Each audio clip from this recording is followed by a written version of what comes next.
Remember when the Toyota Corolla was everywhere? College parking lots, Uber rides, your neighbor's driveway. It was the ultimate default car.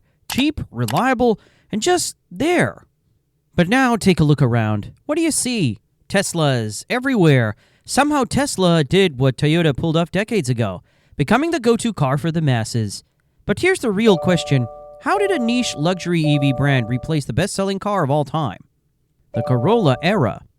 To understand why this story is very important, you need to go back to how it all started. Before the Corolla was everywhere, before it was Uber's best friend, the college kid's first love, and the car that just refused to die, there was a problem. People needed cheap, reliable transportation, and the options, well, let's just say they weren't great. Either you bought something tiny and underpowered, or you overpaid for something that would fall apart before you finished paying for it. Around the same time, Japan's economy was growing massively. And with it, there was a growing demand for affordable, reliable vehicles to mobilize the masses. Toyota recognized this need and in November 1966 introduced the Toyota Corolla, a compact 1.1-liter 5-seat sedan positioned between the smaller Publica and the larger Corona. A small, no-frills sedan with a 1.1-liter engine, just enough space for 5 people, if they didn't mind getting cozy, and a price tag that didn't require selling a kidney. It was Toyota's answer to the growing middle class in Japan, a car that promised to be affordable, easy to drive, and, most importantly, something that wouldn't leave you stranded on the side of the road.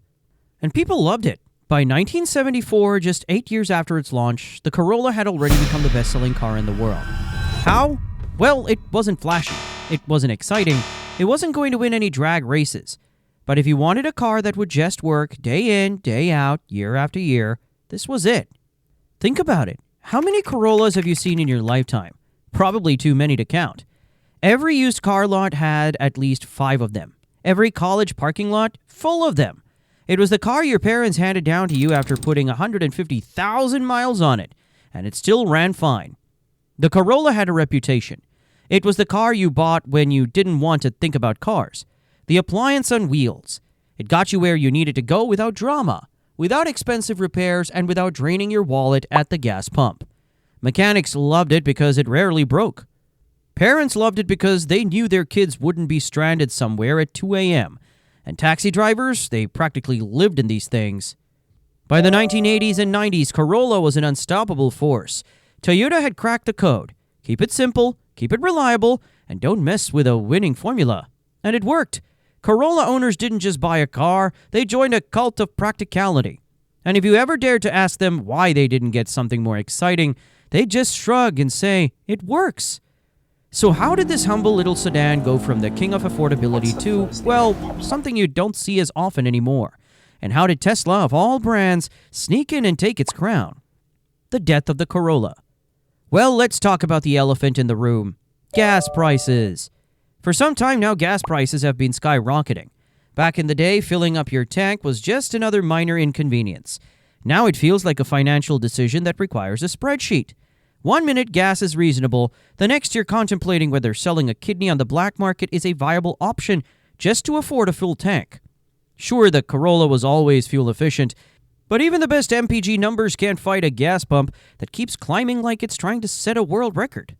And let's be real, regulations haven't exactly been kind to gas cars either. In some places, they're being treated like an endangered species. Except instead of trying to save them, governments are doing everything they can to get rid of them. Cities are banning them outright, talking about zero-emission zones, where even the cleanest gas engines aren't welcome. Automakers, they're being shoved toward EVs, whether they want to or not, drowning in emissions fines if they don't play along. So there you are, watching gas prices climb higher than your credit card limit, while politicians keep talking about banning gas cars altogether.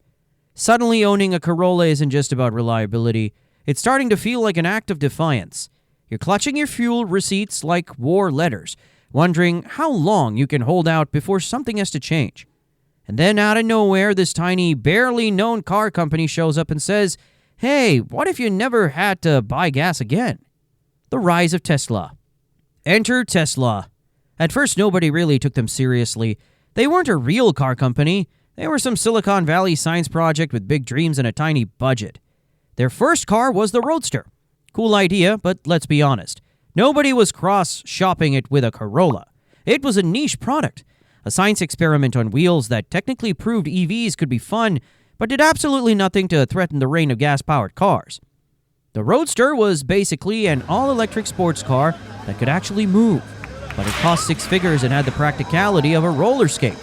Then came the Model S. Now we're getting somewhere. Suddenly, EVs weren't just for eco-warriors and tech nerds. They were fast. Ludicrous mode made Ferraris look slow. But there was one little problem. Price. The Model S wasn't exactly affordable.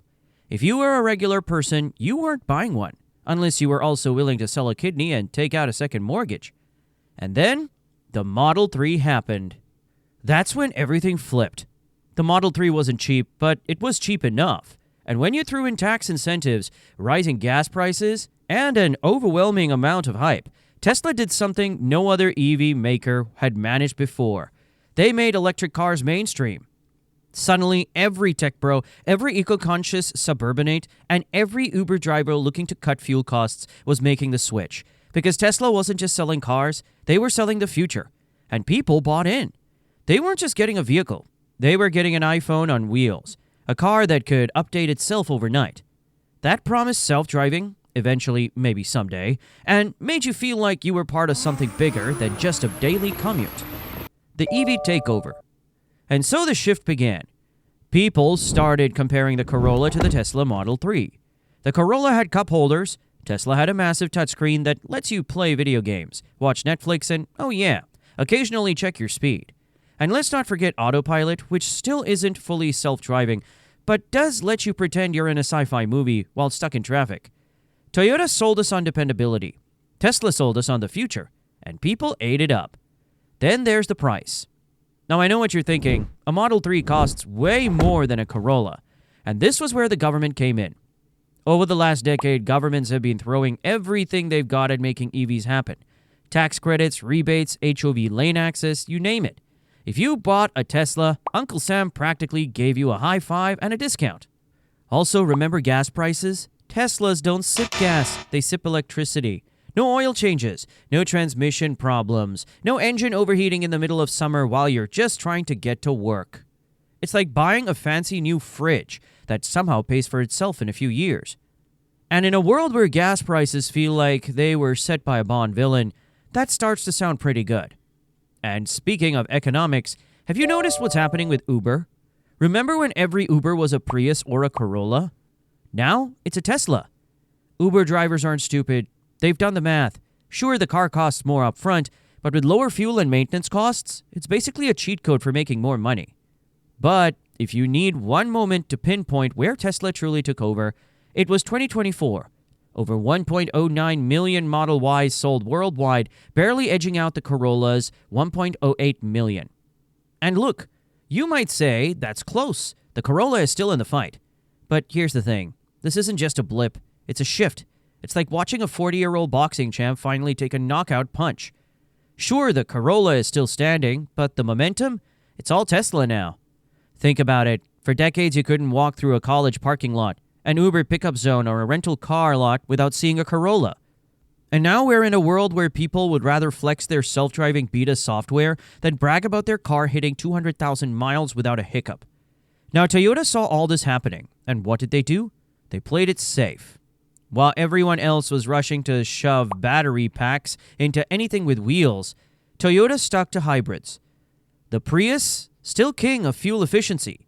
The Corolla hybrid, great car, but a full electric Corolla, nowhere to be found. Toyota bet that people weren't quite ready to go all in on EVs, and honestly, they weren't wrong. Hybrids are still selling like crazy, and EVs, well, they come with their own set of problems. But the market shifted. Tesla became the new Corolla. It became the default choice for people who wanted something cheap, relatively speaking, reliable, depending on who you ask, and everywhere, which, let's be honest, it kinda is. The Corolla didn't fail, it just got out-evolved. The rules of the game changed. The world moved towards tech, software updates, and cars that feel more like smartphones than machines. And the Corolla? It just kept being a car. And apparently in today's world, that wasn't enough anymore. So what happens next? Does Toyota just sit back and let Tesla take over? Do they slap a hybrid badge on everything and hope for the best? Or do they finally come out swinging with an EV that actually gives Tesla a run for its money. Well, Toyota does have a plan. Kind of. They've been talking up their BZ series, their big push into full electric. But let's be real, has anyone seen a BZ4X in the wild? No? Didn't think so.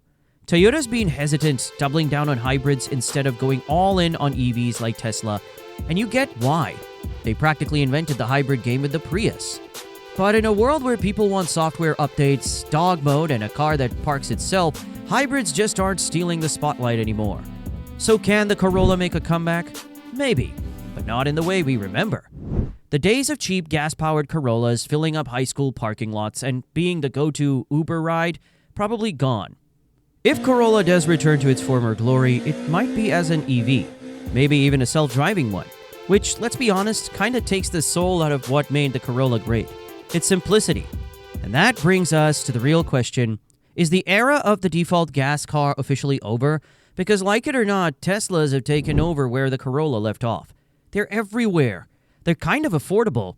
And for better or worse, they're becoming the default car choice. But will they actually stand the test of time like the Corolla did?